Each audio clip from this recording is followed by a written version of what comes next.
गांव के करीब एक पुराना और सुनसान जंगल था जिसे सब लोग काली वादी कहते थे। वहां अक्सर लोग गायब हो जाते मगर कभी कोई वापस नहीं आता था।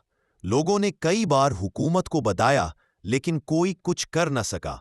गांव में ये बात मशहूर थी कि काली वादी में कोई शैतानी ताकत छुपी हुई है जो लोगों को अपनी लपेट में ले लेती है। एक दिन आरिफ नाम का नौजवान अपनी बहन नादिया को तलाश करने निकला।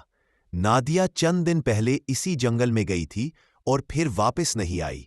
आरिफ ने सबसे कहा, मैं अपनी बहन को लाजमी वापस लाऊंगा चाहे कुछ भी हो जाए। रात के अंधेरे में वो टॉर्च लेकर जंगल में गया।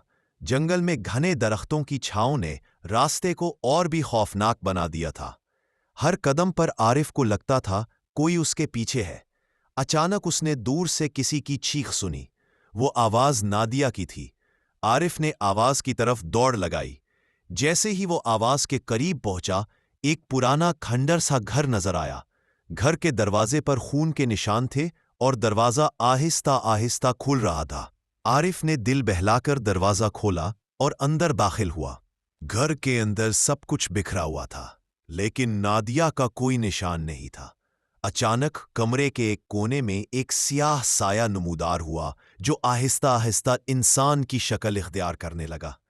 आरिफ के दिल की धड़कन तेज हो गई। वो साया बोल उठा, तुम भी वापस नहीं जा सकते। यहां जो आता है वो हमेशा के लिए हमारा हिस्सा बन जाता है। आरिफ ने हिम्मत जमा की और चाकू निकाला, लेकिन वो साया गायब हो गया। बाहर निकलते वक्त इसने देखा कि जंगल का रास्ता बदल चुका था और वो गुम हो चुका था। गांव वाले कहते हैं कि आज भी आरिफ की आवाज जंगल में सुनाई देती है, जो अपनी बहन को पुकार रहा है, और वो साया अब भी वहां है, हर रात किसी ना किसी को अपनी लपेट में लेने के लिए।